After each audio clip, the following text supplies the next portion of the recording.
موسیٰ علیہ نبینا علیہ السلام کو ایک بار وحی نازل ہوئی کہ اے موسیٰ فلاں علاقے میں جاؤ، ہمارا ایک نیک بندہ اس کا انتقال ہو گیا ہے، جا کے اس کو غسل دو، اس کو کفن دو اور اس کا جنازہ پڑھو۔ حضرت موسیٰ وہاں پہنچ گئے اور جب وہاں جا کر آپ نے لوگوں سے کہا کہ مجھے فلاں بندے کے پاس لے جاؤ جس کا انتقال ہوا ہے، مجھے غسل دینا ہے، کفن پڑھنا ہے، جنازہ پڑھنا ہے، لوگوں نے کہا حضرت یہ تو زمانے کا گناہ گار، بڑا بےہودہ، بڑا بدکار شخص تھا، آپ کو رب کا حکم تھا، آپ نے غسل بھی دیا، کفن بھی پہنایا، جنازہ بھی پڑھا، پھر رب کی بارگاہ میں عرض کی مولا بندے تو یہ کہہ رہے ہیں یہ تو بہت برا آدمی تھا، تو نے مجھے بھیجا اور فرمایا تیرا پیارا بندہ، میں نے جنازہ بھی پڑھ دیا، غسل اور کفن بھی دیا۔ اب ذرا آپ سوچیں کہ کسی کا جنازہ حضرت موسیٰ پڑھ دیں تو اس کی تو بخشش کا تو کوئی مسئلہ ہی کوئی نہیں نا، وہ تو اللہ کے نبی جس کا جنازہ پڑھے غسل دے تو یا اللہ تو نے ایسا انتظام فرما دیا۔ تو رب کریم کی طرف سے پتہ ہے کیا جواب آتا ہے؟ اللہ فرماتا ہے اے موسیٰ بندے سچ کہتے ہیں، یہ بندہ واقعی بڑا گناہ گار تھا، جو علاقے والے شہر کے لوگ کہہ رہے ہیں نا ٹھیک کہہ رہے ہیں، یہ بندہ تھا ہی ایسا۔ یا اللہ جب اتنا گناہ گار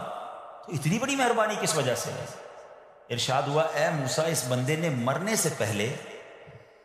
مجھ سے 5 کلمات کے ذریعے بات کی، مناجات کی، مجھے پکارا، 5 سینٹنس تھے، 5 کلمے تھے،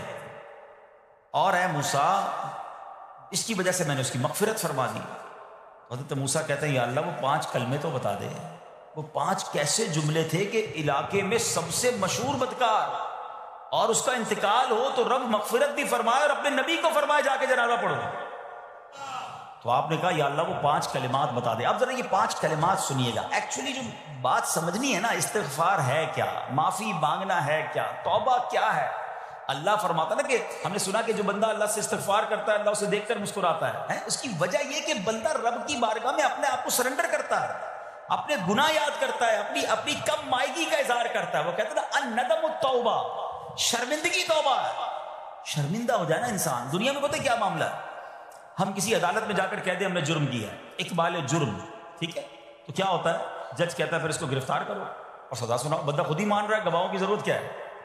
دنیا کی عدالت میں اقبال جرم پر سزا ملتی ہے،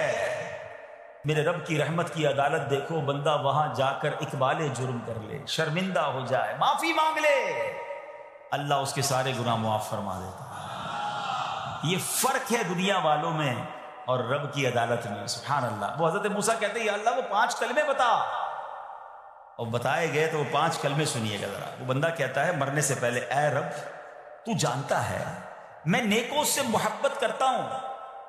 اگرچہ خود نیک نہیں ہوں، یا رب تو جانتا ہے میں فاسقوں سے بغض رکھتا ہوں اگرچہ میں خود فاسق ہوں۔ سمجھ رہے بات؟ اے اللہ نیکوں سے پیار کرتا ہوں، مجھے پتا ہے میں خود نیک نہیں ہوں، میں گناہ گاروں سے نفرت کرتا ہوں حالانکہ میں خود بھی گناہ گار ہوں، کہیں بھی اپنی بڑائی نہیں ہے، میں گناہ گار، میں بدکار، مگر اللہ میں پیار کرتا ہوں نیک لوگوں سے۔ تیسرا جملہ کیا تھا؟ یا رب اگر مجھے معلوم ہو جائے کہ میرے جنت میں داخل ہونے سے تیری ملکیت میں کوئی کمی آ جائے گی تو اے اللہ میں تجھ سے پھر جنت کا سوال کرنا چھوڑ دوں گا۔ مجھے یہ پتا ہے یا اللہ تو نے مجھے جنت میں داخل کیا نا، تیری جنت میں کوئی کمی نہیں آئے گی، بہت بڑی ہے، اب مجھے داخل بھی کرنے سے تیرا کچھ نہیں جائے گا، اگر کچھ جاتا ہوتا تو یا اللہ میں جنت تیرے سے مانگنا چھوڑ دیتا۔ چوتھا جملہ کیا ہے؟ اے رب اگر مجھے معلوم ہو جائے کہ مجھے جہنم میں داخل کرنے سے تیری ملکیت میں اضافہ ہو جائے گا تو میں پھر جہنم سے پناہ نہیں مانگوں گا، یعنی اگر تو تیرے ملک میں تیری شان میں اضافہ ہو رہا ہے مجھے جہنم میں ڈالنے سے، پھر تو میں نہیں کہوں گا تجھے کہ جہنم سے نکال، مگر مجھے پتا ہے تو پہلے ہی مالک ہے، تو پہلے ہی خالق ہے، سب کچھ تیرا ہے، مجھے جہنم میں ڈالنے سے تیری کوئی ملکیت میں اضافہ نہیں ہونا۔ اور آخری بات کیا کہتا ہے؟ یا رب اگر تو مجھ پر رحم نہ کرے گا تو پھر کون کرے گا؟ اللہ فرماتا ہے اے موسیٰ میں نے اس پر رحم کیا، یہ میرے کرم کے لائق تھا، میرے کرم کے لائق نہیں تھا کہ میں اسے ناکام لوٹا دیتا، جب اس نے یہ کلمات کہے تو میں نے اسے درگزر فرمایا، اس کی مغفرت فرما دی، اور میں ہی بخشنے والا مہربان ہوں۔